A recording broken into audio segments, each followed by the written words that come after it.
Юрист, программист, жеке ишкер. Булар түрдүү кесиптин ээлери болгону менен алдыдагы шайлоонун жүрүшүнө байкоо жүргүзүүнү каалап чогулгандар. Ыктыярдуу түрдө топтолгондордун бир бөлүгү узак мөөнөткө ишке тартылгандар. Алар август айынан тарта 4-октябрга чейин партиялардан борбордук шайлоо комиссиясынын иштерине байкоо салышат. Бул максатта 116 байкоочу эки-экиден болуп 58 топко бөлүнүп иш алып барышууда. Экинчи тобу шайлоо күнү участактарда добуш берүү процессине көз салышат. Бейтарап байкоочуларды даярдаган Общее дело коомдук фондунун программалык тескөөчүсү Раушан Садырбаеванын белгилешинче, ыктыярчылардын ишин тартипке салган атайын колдонмолор иштелип чыгып, окуулар уюштурулган. Муну менен ар бир байкоочунун укуктары, милдеттери жана жоопкерчиликтери үйрөтүлөт. Долгосрочных наблюдателях, краткосрочных наблюдателях.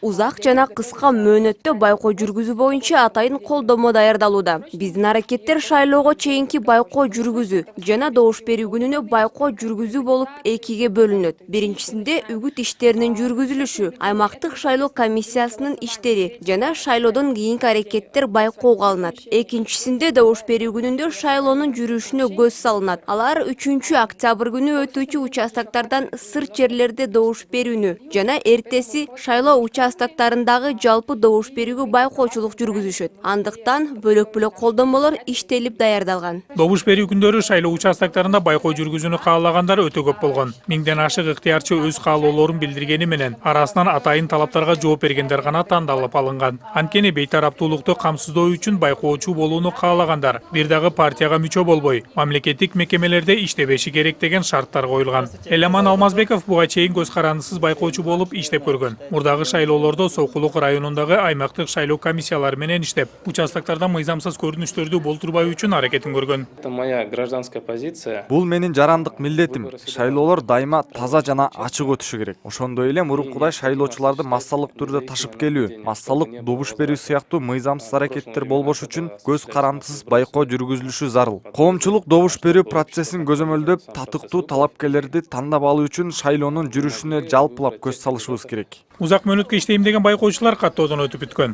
Жакында шайлоо күнүндө байкоо жүргүзө тургандар бекитилет. Жалпысынан 375 ыктыярчы тандалып алынат. Анын 300-ü шайлоо күнү участактарга жөнөтүлөт. Ал эми 75-и кимдир бирөөнүн ордун алмаштыруу зарыл болуп калса, чыкканга резервде болушат. Көз карандысыз байкоочулар кайсы участактарга барары чочу кулак ыкмасы менен тандалып алынат. Байкоочулар шайлоо учурунда кандайдыр бир мыйзам бузуу аракеттерине күбө болуп калышса, кагаз түрүндө да, ооз-2 түрүндө да кайрылуу жасай алышат. Мындан сырткары атайын акты толтуруп, тийиштүү тараптарга жөнөтө алышат. У нас есть доверенности, которые будут выданы. Биз атайын ишеним каттардын негизинде юристтер менен кызматташабыз. Мунун негизинде аталган юристтер көз карандысыз байкоочулардан алынган материалдарды чогултуп иштей алышат. Эгерде шайлоочунун укугу бузулса же башка мыйзамсыз аракеттер орун алса, аймактык жана борбордук шайлоо комиссияларына кайрылышат. Зарыл болгон шартта прокуратура жана укук коргоо органдарына жолдошот. Ал эми коомдук фонддун башкы кеңсесинде шайлоо күнү добуш берүүнүн жүрүшүн чагылдырган атайын баяндамалар жасалып турат. Улам жаңыланган маалыматтар маал менен коомчулукка жарыяланат. Жыйынтыгында шайлоолорду өткөрүү, ага даярдык көрүү боюнча мыйзамдарды жакшыртуу сунуштамалары да иштелип чыгат. Эрмегат Токуров, Анастасия Соболева, Сартар Ашырбаев, НТС.